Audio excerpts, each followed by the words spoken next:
So hopefully I have this set right here so you can see what I've done. Okay, for this doll, I was asked to show how I do my hair. So let me just turn this a bit so that I'm getting the doll. So what I do is I start out with a regular cap. So there's the cap. Nothing fancy. Now, I used to follow a pattern off of Ravelry, and I can't remember what it's called, something about pigtails. I will find the pattern and I'll link it to the video. However, as I said, the only thing about hers that I kept was the lengths of the strands. Everything else I've done myself. So, or I guess I've followed the base where she puts it around the base of the cap. Okay, so anyway, so I just do a regular cap. Now, if you've never done a regular cap, you'll do a magic ring, and then you'll do 6 single crochets into the magic ring. Then you will continue increasing until you reach, you'll have 7 single crochets in between each increase.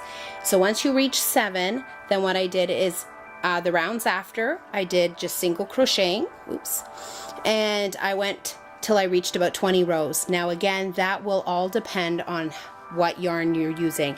Now for mine, for this hair here, I used a Mary Maxim's yarn, and it's called Best Value. It is worsted weight, medium number 4, and for my other doll that you see there with the black hair, I used Bernat's Premium. Again, it's the same thing, a medium number 4, but there is a vast difference in the strand. And so if you look at this, just to show you the difference, her hair, this is poorly done, sorry, like, I'll pull that out.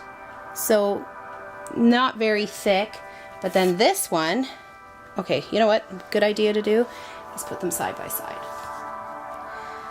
Look at the mass difference. This is so full, so thick, and this one's so thin compared to that. Yet they're the same weight of yarn.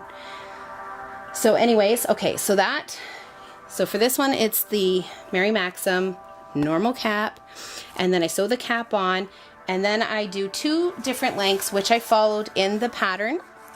So I have, this one is the 11.5 inches, and I do this so that I can wrap the yarn around as many as I need, and then cut it instead of doing individual strands forever. So it's best to have a piece of cardboard if you can do that. It's faster anyway. So for this one, you do about 110 wraps around the cardboard, up to 120. It all depends. I had a few strands left over, so 110 to 120, depending on how thick you want your hair.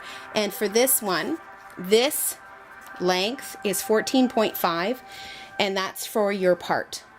So that's what that'll do. And then the shorter board does the hair around the base. You do 2 rows of the strands around the base of the hair, or base of the cap, sorry.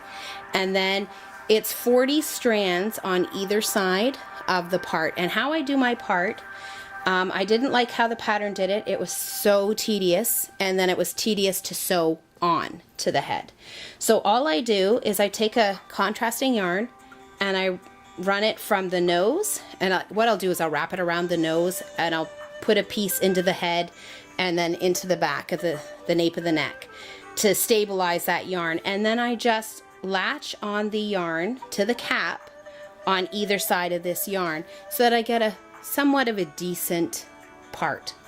It's not perfect because of course your cap isn't evenly around in that sense. Trying to get it in those holes and going straight doesn't always work that way because they don't line up. But that is all I do, and then I make a cute little hair tie and pull her hair up. Now because they're different lengths, as you can see, her hair is all different lengths.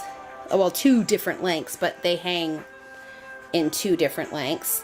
And then if you don't want that, then of course cut the excess, or like me, just leave it. And then that's all I do. And then I just tie their hair up. And as you see with the Brunette Premium, I get crazy, crazy thick hair. Like, it's just unbelievable. But even between the Brunette Premium, some of the strands between the colors, they are exact same, yet the thickness is completely different between different colors, I've noticed. But anyways, that is how I do my hair, and I hope that helps. And then, oh, for the bangs, I just cut little lengths about that long. Can you see? Yeah, so that's about, what, 3 inches maybe? And then I just loop them on right to where the same spot that I looped the first row of, can't see it on her. On the first row of the first round of hair, I just looped the bangs in with that as well. And then I just cut the bangs to the length I want, and then I just kind of give them a little bit of a shaping so that she looks cute. And then that's it. That's all I do, and that's how I make my hair. I hope that helps. Okay, bye.